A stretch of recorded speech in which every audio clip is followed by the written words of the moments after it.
Evangelho, sexta-feira da 20ª semana do Tempo Comum. O Senhor esteja convosco, Ele está no meio de nós. Proclamação do Evangelho de Jesus Cristo, segundo São Mateus. Glória a vós, Senhor. Naquele tempo, os fariseus ouviram dizer que Jesus tinha feito calar os saduceus. Então eles se reuniram em grupo e um deles perguntou a Jesus para experimentá-lo: Mestre, qual é o maior mandamento da lei? Jesus respondeu: Amarás o Senhor teu Deus de todo o teu coração, de toda a tua alma e de todo o teu entendimento. Esse é o maior e o primeiro mandamento. O segundo é semelhante a esse: amarás o teu próximo como a ti mesmo. Toda a lei e os profetas dependem desses dois mandamentos. Palavra da salvação. Glória a vós, Senhor. Sexta-feira da 20ª semana do Tempo Comum, em nome do Pai, do Filho e do Espírito Santo. Amém. Queridos irmãos e irmãs, a Santa Liturgia hoje nos entrega o 22º capítulo do Evangelho de São Mateus e também nos dá o grande presente de poder celebrarmos duas belas memórias facultativas. A primeira de São Luís, rei de França, que nasceu no 1214, estamos ali naquele período que é o período da história de vida de São Francisco de Assis, né? Porém na França. Ele falece no ano de 1270, então ele percorreu praticamente todo o período do início da ordem mendicante de São Francisco de Assis, a ordem franciscana, e também acompanhou a evolução da ordem dos dominicanos. Mas ele estava na França. E também celebramos hoje a memória de São José de Calazán, sacerdote. É um sacerdote espanhol que viveu no 1557 e que teve uma inspiração e, ao mesmo tempo, se lançou nessa grande estrada guiado por Nosso Senhor, e foi em Roma que isso aconteceu, da educação das crianças mais pobres. Então, a primeira escola pública da história da Europa, ou a primeira escola pública na história do mundo, foi feita por um sacerdote, São José de Calazans. E hoje nós vamos ver um pouquinho na sua biografia e também no seu escrito quanto sofrimento ele passou para levar adiante esse projeto que Nosso Senhor inspirou no seu coração. E quantos foram os sacerdotes que colaboraram com ele. Então a primeira escola pública na história foi construída por um sacerdote. Foi iniciada por um sacerdote e um grupo depois de sacerdotes que se unem a ele. Bendito seja Deus, né? O ensino público não foi trazido pelo Estado laico, foi trazido pelas mãos da Igreja. Então é sempre bom a gente recordar isso, né? Porque tem toda uma verborragia que faz as dissecções, ou seja, as amputações no corpo da história para tentar desqualificar a obra de Deus no cuidado, seja da cultura, seja da arte, mas sobretudo no cuidado da educação e dos mais abandonados e necessitados, como acontece no 1200, que nós vamos ouvir já já, na vida do rei São Luís de França, que construiu com o dinheiro do seu reinado, ou seja, ele lançava a mão, ele colocou dentro dos gastos do governo do seu reinado o amparo às mulheres que estavam abandonadas à prostituição, aos leprosos, aos doentes e incuráveis, e a criar lugares que pudessem acolher as pessoas que estavam em situação de peregrinação e adoeciam.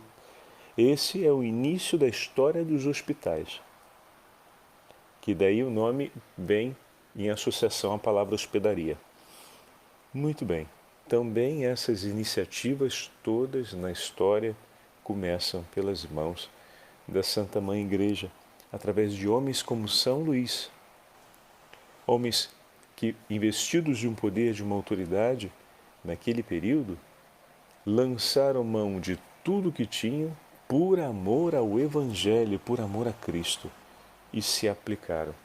Os grandes passos no crescimento de uma sociedade humana e mais justa sobre a dignidade do próximo se deu pelas mãos da Santa Mãe Igreja em muitos momentos da história da nossa civilização ocidental cristã e também no Oriente.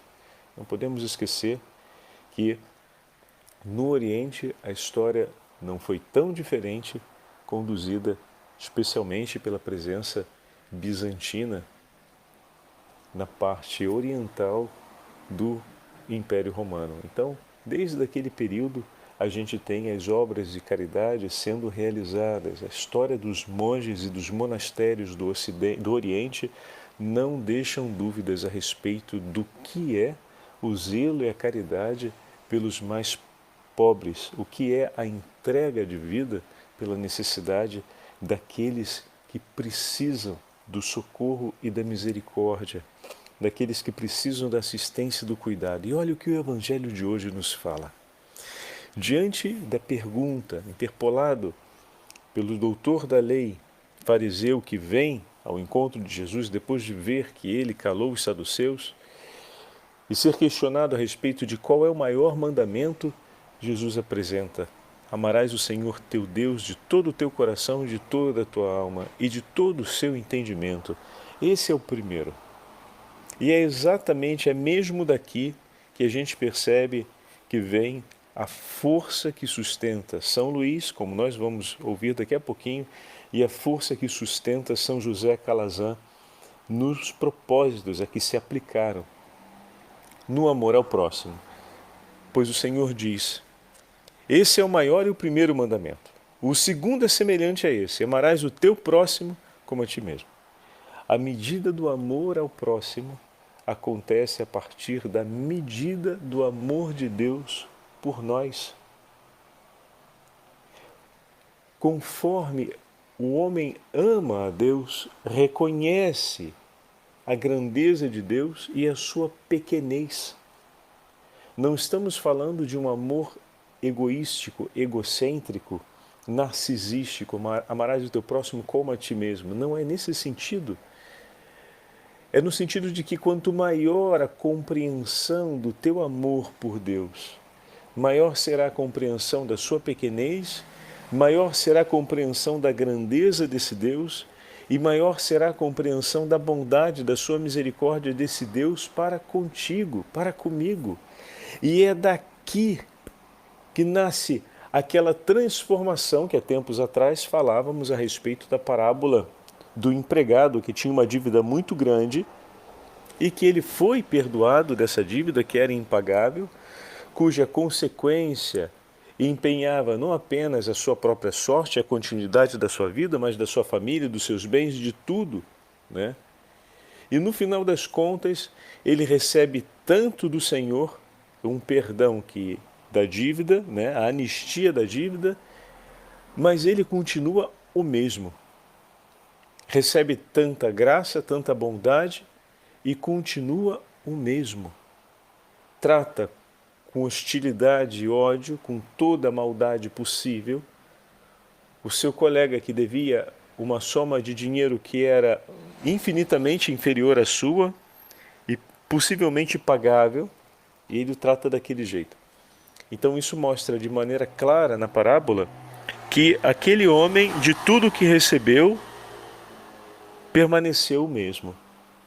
Tanta bondade, tanta misericórdia em seu favor, mas ele preferiu continuar a mesma pessoa, ruim, perverso, impiedoso, hostil, impaciente. Jesus amado, né? Então, como é importante compreendermos que na medida em que de fato o nosso amor por Deus cresce, vai crescendo também em nós essas duas realidades: a compreensão da nossa pequenez e a compreensão da grandeza de Deus. E por meio disso, o quanto esse Deus bondoso e misericordioso se faz e permanece por nós. E daí a atitude de escolher amar o nosso irmão como a nós mesmos. Assim como o Senhor olha com a sua misericórdia por nós e entrega não apenas a sua vida por nós, mas dispõe tudo de si em nosso favor para que possamos amá-lo e permanecer em comunhão com Ele. Assim também, vai dizer Santa Catarina de Sena, nós somos chamados a amar os nossos irmãos e a dispor tudo que temos por eles, a fim de que eles também sejam conquistados para esse amor. Ou seja, da mesma forma como o Senhor ama e dispõe de si por nós, Ele espera que nós possamos fazer o mesmo pelo nosso irmão, pela nossa irmã. Oferecer a Deus um ato de louvor pela sua grandeza e o seu poder, como já falamos em outros momentos, é cumprir a justiça, dar a Deus o que lhe é devido. E como expressamos então o nosso amor pelo Senhor quando cumprimos especialmente a sua palavra que diz que Ele espera ser amado em cada um de nossos irmãos e irmãs e escolher fazer da tua vida um sacrifício, uma entrega de amor, uma oferta pessoal pelo bem e pela conversão do seu irmão. Esse é um tesouro que merece ser vivido por cada um de nós. Veja, São Luís começou a ser rei aos 12 anos de idade, tendo a orientação de sua mãe, uma mulher piedosa, fina e muito enérgica. Ou seja, a gente diria no Brasil uma guerreira, né? O jovem rei inaugura o seu reinado pessoal no ano de 1235, embora conservando a mãe ainda a seu lado. Era mesmo muito devoto, praticando todo tipo de penitência e de oração, pois havia aprendido com sua mãe a ser um homem temente a Deus. Para compreendermos um pouco mais o exercício de vida desse jovem rei, à meia-noite ele tinha o hábito de vestir-se como se fosse ao amanhecer do dia e ia para a capela para participar da missa celebrada em favor dos defuntos. E ali permanecia em oração à espera da missa do dia que seria cantada. Em outros momentos, ele participava da missa da noite, dedicada aos defuntos, e depois voltava no início do dia para participar da missa cantada. O seu dia de trabalho era ritmado pela divisão das horas. A terceira, a sexta, a nona, as vésperas e as completas. De maneira que ao longo do dia ele parava nesses horários, o que corresponde a 9 horas, meio-dia, 3 horas da tarde, 6 horas da tarde e 9 horas da noite, para rezar.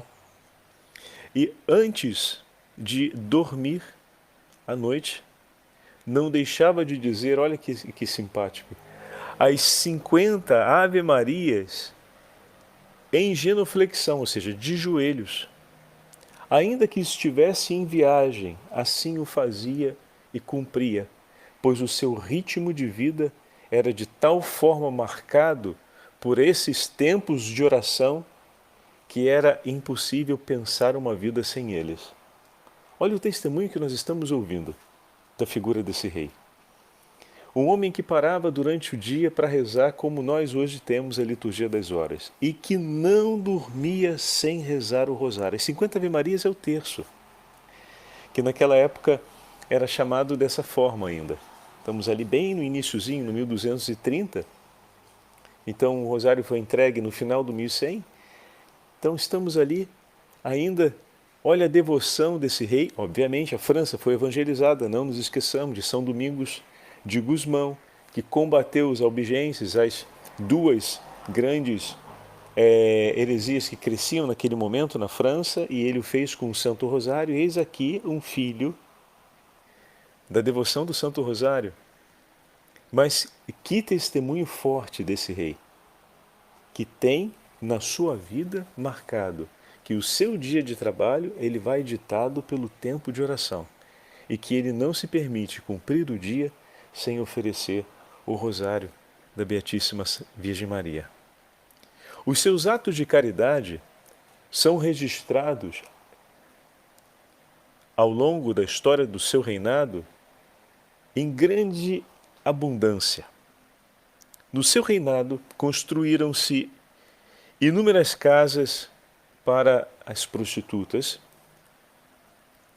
para que elas deixassem a vida da prostituição, ou, quando, como acontecia com muita frequência, adoeciam gravemente e terminavam abandonadas. Então, elas eram recolhidas nessa casa de cuidados.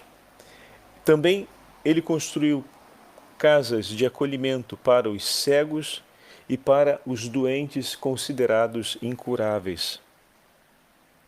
Convidava com certa frequência os mendigos para tomarem as refeições à sua casa, à sua mesa. E com muita frequência se colocava ele mesmo como rei a servir-los. E se porventura deixassem um resto de comida sobre o prato, ele mesmo comia. A gente pode dizer, nossa, mas isso é repugnante.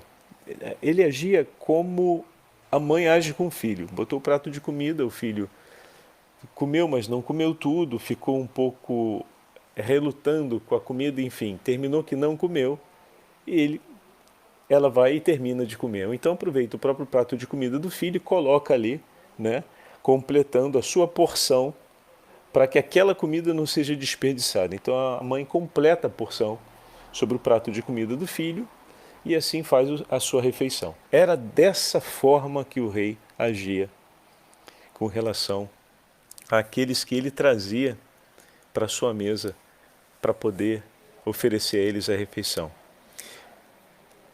Construiu abrigos para as pessoas que sofriam de lepra e gostava particularmente de cuidar daqueles que eram os enfermos, chamados mais repugnantes. Ou seja, ele cumpre aqui os mesmos gestos de São Francisco de Assis e presente em muitos dos santos das ordens medicantes daquele momento.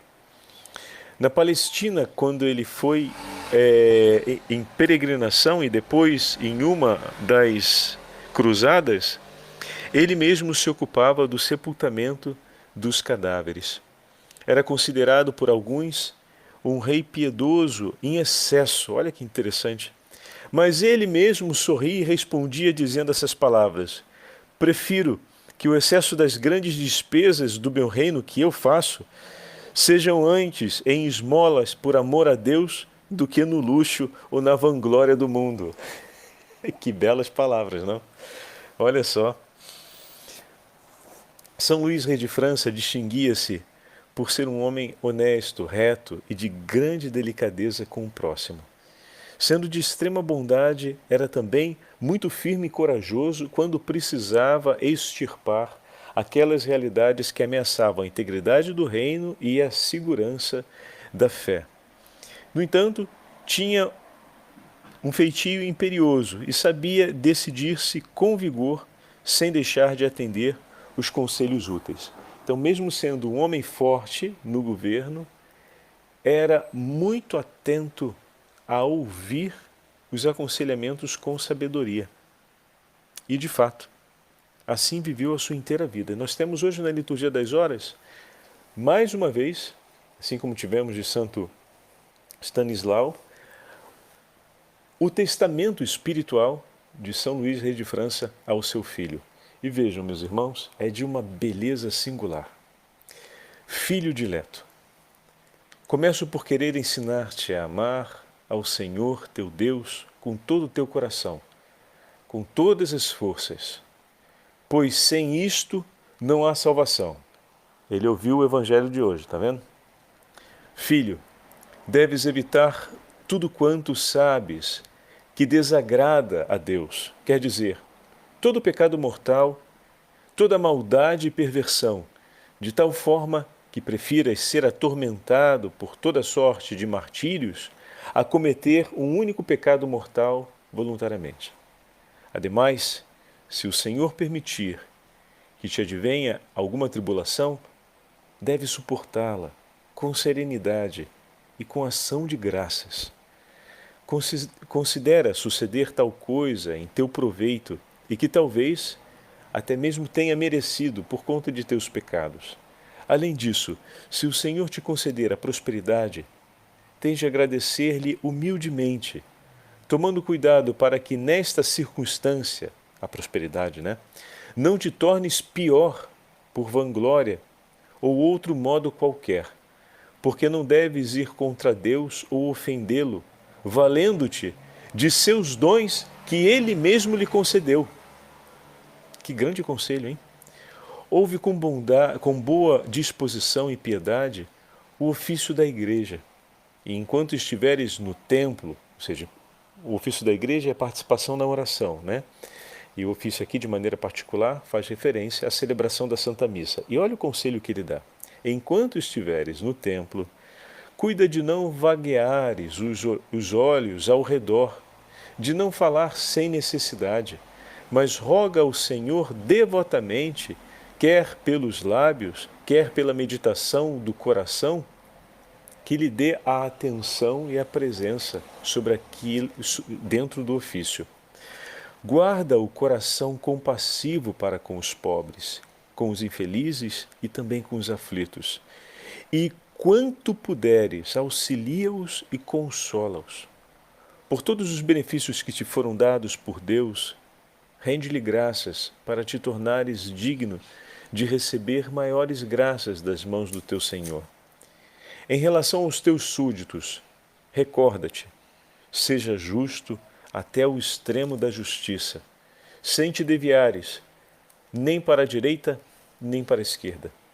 E ponte sempre de preferência da parte do pobre, mais do que do rico, até estares bem certo da verdade.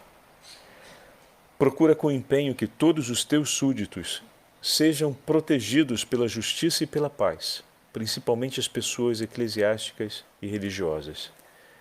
Seja dedicado e obediente à nossa mãe, à Igreja Romana, ao Sumo Pontífice, como nosso Pai espiritual. Esforça-te por remover de teu país todo o pecado, sobretudo a blasfêmia e a heresia. Ó Filho muito amado, dou-te, enfim, toda a minha bênção, a bênção que um pai pode dar a seu filho. E toda a Trindade, todos os santos, te guardem e livre ao lado da Virgem Maria de todo o mal. Que o Senhor te conceda a graça de fazer sua vontade sempre, de forma a ser servido e honrado por ti em tudo. E assim, depois desta vida, eu lhe asseguro, filho meu, iremos juntos vê-lo, amá-lo e honrá-lo para sempre nos céus. Que lindo! Um pai que aconselha seu filho a seguir o caminho do bem, o caminho da fé, para que juntos possam estar no céu. Oh, meu irmão e minha irmã, como vale o testemunho de São Luís Rei de França para seu filho, hoje para cada um de nós, pelo desejo que temos e pelo compromisso que trazemos de levar nossa família para o céu. Agora aproveito para acrescentar essas últimas palavras no conselho desse grande educador. São José de Calazans foi duramente perseguido pelos seus iguais e por aqueles que naquele período tinham o espaço de nobilidade em Roma, porque não aceitavam que a educação fosse oferecida ao mesmo modo para as crianças mais pobres e abandonadas. E pasmem, com uma qualidade ainda superior, porque uma característica dos escolapianos que esse é o nome da congregação que ele vai fundar, era a excelência do estudo. E os primeiros grandes métodos de educação pedagógica, como, por exemplo, levar a criança à prática, a ter a autonomia no agir da produção do seu conhecimento, já tinha sido desenvolvido por eles. Tanto que o conceito do laboratório experimental para os estudos de certas ciências, o conceito de partir da língua que a criança compreende para lhe dar a formação gramatical, que é ainda o método que se usa hoje para a educação de adultos, foi gerado, desenvolvido por São José de Calazans e seus companheiros. Esse, que foi um método revolucionário naquela época, continua ainda sendo um dos métodos mais revolucionários. Obviamente, depois outros autores desenvolveram a partir da mesma base seus princípios e seus métodos que hoje funcionam na pedagogia. Mas aqueles que tiverem interesse pedagógico de estudar um pouco mais os métodos de São José de Calazans vão ter uma grande surpresa e uma agradável surpresa. Vamos ouvir um pouquinho a respeito de seus escritos. Ninguém absolutamente ignora de quanta dignidade, de quantos méritos se reveste o santo ministério de educar as crianças, especialmente aquelas mais pobres, para que bem instruídas possam alcançar a vida eterna. Olha a finalidade da educação escolar que esse homem propõe. Realmente estamos diante daquela que é a base melhor. A educação escolástica tem por objetivo ajudar as crianças a bem instruídas desejarem e alcançarem a vida eterna. Pois ao dar-lhes a instrução e principalmente ao formá-las na piedade, na doutrina cristã, cuida-se ao mesmo tempo da saúde das almas e dos corpos. Assim, exerce-se, de certo modo, o mesmo encargo que seus anjos da guarda, protegê-las e guiá-las no caminho da verdade para junto de Deus. Fantástico! Você já pensou nisso, caro educador, caro professor? Que o cumprimento da sua missão como educador é o cumprimento da missão do anjo da guarda, é ser um anjo da guarda. A gente fala às vezes isso de uma maneira meio genérica, né? Somos um anjo na vida das outras pessoas, mas olha a clareza com a qual ele compreende o seu papel de educador, de zelar por aquela pessoa, por aquela criança, com o mesmo amor com a qual o seu anjo da guarda e com o mesmo compromisso com a qual o seu anjo da guarda zela por ela. Que Deus deliberou no dia da criação daquela pessoa, de cada um de nós, o anjo da guarda para estar ao nosso lado, para nos guiar no caminho da verdade, nos defender das ciladas do inimigo e nos inspirar o desejo por Deus e pelas coisas eternas. Olha que missão! Fantástico! Continua. Além disso, dá-se-lhes a oportunidade de excelente ajuda. Não apenas se afastam os adolescentes do mau caminho, mas com maior facilidade e doçura são atraídos e estimulados a fazerem todo tipo de bem, seja de que espécie for. Vê-se que por meio deste auxílio educacional, os jovens mudam e mudam para melhor, a ponto de não se distinguirem os que ainda estudam dos já formados, pelo grande desejo de saber e da busca da verdade que os acompanha. A semelhança de jovens plantas, são os jovens mais facilmente levados para a direção que lhes deseja imprimir. Mas se deixa endurecer, assim como o caule de uma planta, sabemos que a possibilidade de modelá-los diminui muito, ou mesmo se perde totalmente. Por isso precisamos começar logo a educar-lhes e a ensinar-lhes o caminho da verdade.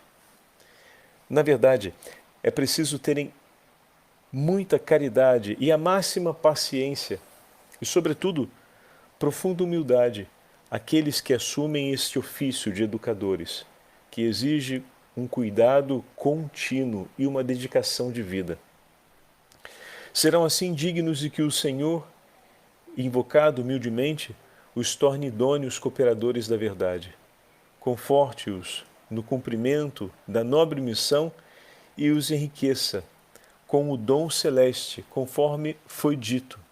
Aqueles que instruem a muitos na justiça serão como estrelas na perpétua eternidade.